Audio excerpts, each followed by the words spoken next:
guys, DarkStone Commentary here, also known as the Mentally Challenged Gamer, and welcome to another episode of DarkStone Reviews. Today, we are looking at Child of Light on PS4. Note, I originally played this game when I had an Xbox One with none of the DLC, so I rebought it a couple weeks ago when I had some money to make a full review on it.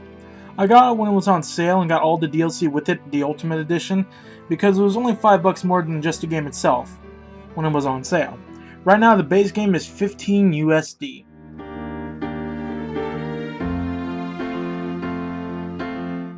Long ago in Austria, a land was ruled by a duke, and had a child named Aurora, who he loved with all of his heart.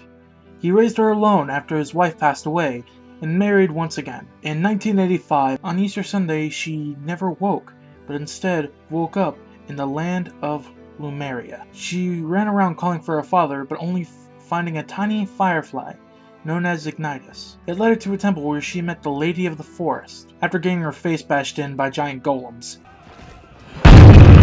The lady tells her that in Lumeria, the Queen of Light has vanished, and the Queen of Dark, Umbra, has taken her place. She sent her daughters, who held the sun, the stars, and the crescent moon in her place.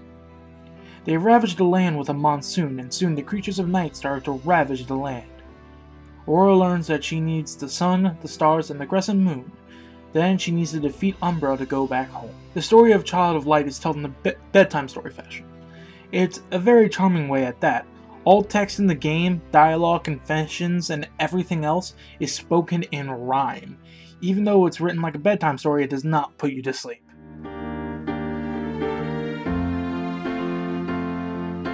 In Child of Light, the two main characters are Aurora and Ignitus, but many others join you on your adventures.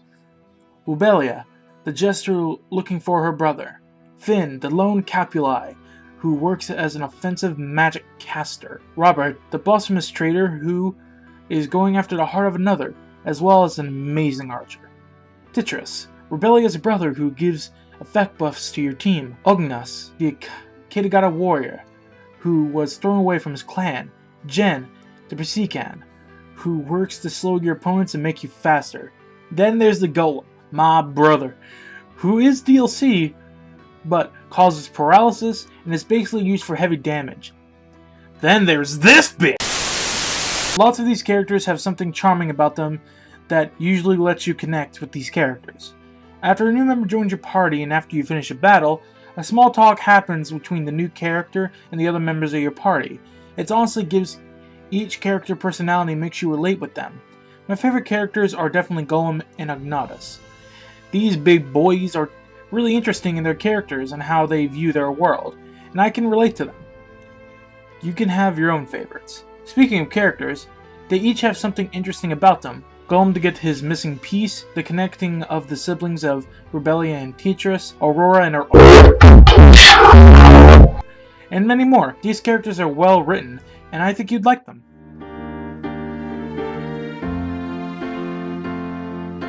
The world of Child of Light is one of the few good things Ubisoft has done in its lifetime. The art style in this game is amazing. It has the style of aged watercolor paintings. Each person has a unique silhouette and a unique design, each painted with watercolor looking textures. Each area in the game has a unique color palette to boot and its own unique design. The opening area is kind of dark, and all full of woodlands that have a castle vibe to it. The windmills are full of water and heavy winds, and it looks like it's like nice in autumn. The next town is full of autumn woods, and it looks like a sunset is gleaming over the horizon. There's all sorts of examples of this. There are lots of spiders! Spiders! Spiders! Get off me! As I was saying, there are lots of unique environments in this world. Anywhere from a castle in the sky, crowded in darkness, to the inside of this thing, there are so many unique and even hidden areas. It's very hard to explain them all. There are also a couple of side quests that bring you to different and new areas. I would say, explore! There are also a lot of puzzles in this game, and a lot of them are light-based puzzles using Ignitus to let it shine to put a shadow in the shape to unlock the doors in the puzzles. This world is very unique, and exploring it is always fun.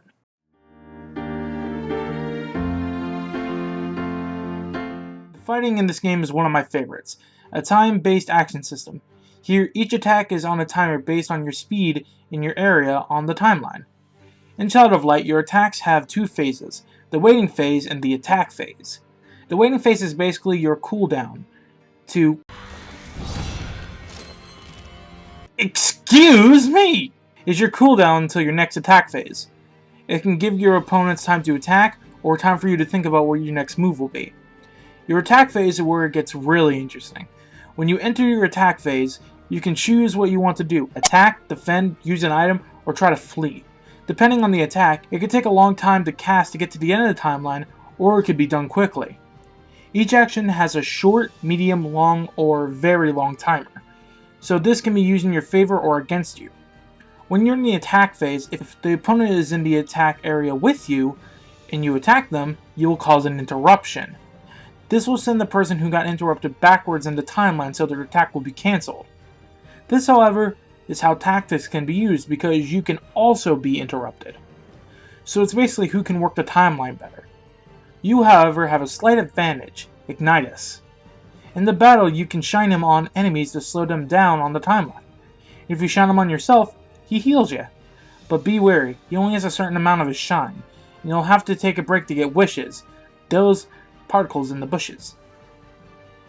The battles in Child of Light are always interesting, especially with the character's abilities, which can change the flow of battle. Rebelia can heal and revive, Finn can cause elemental damage, Citrus can give you buffs, Jen works the timeline making you go forward or backing up the enemy, and many more options. I usually use Aurora and Robert for crowd control because they have attacks that can hit all enemies right off the bat. I use Finn for special elemental enemies, I use Citrus for strong battles to give me buffs. Battles can go so many different ways with each character you use.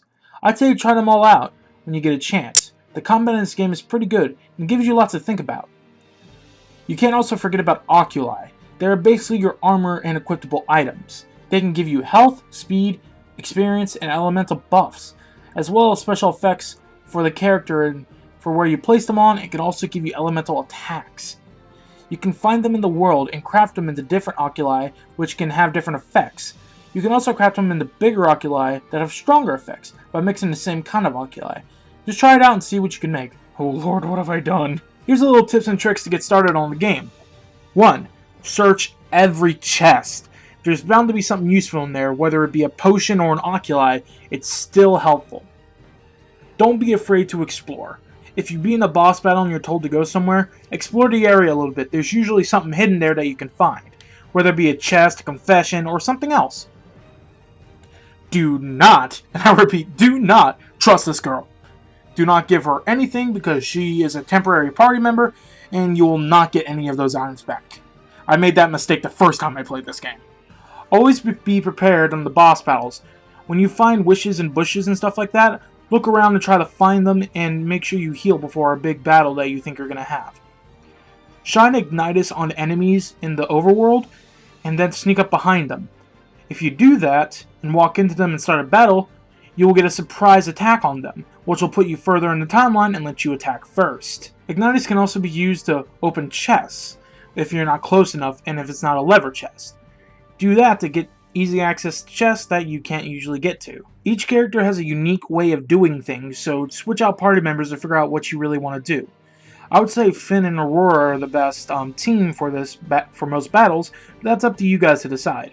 It is never a bad thing to defend or heal your party, because if you don't defend, you'll get interrupted more often, and you'll also take more damage. And you'll also get interrupted and put back on the timeline. So never be afraid to heal or to defend, because that's just how things work in battles.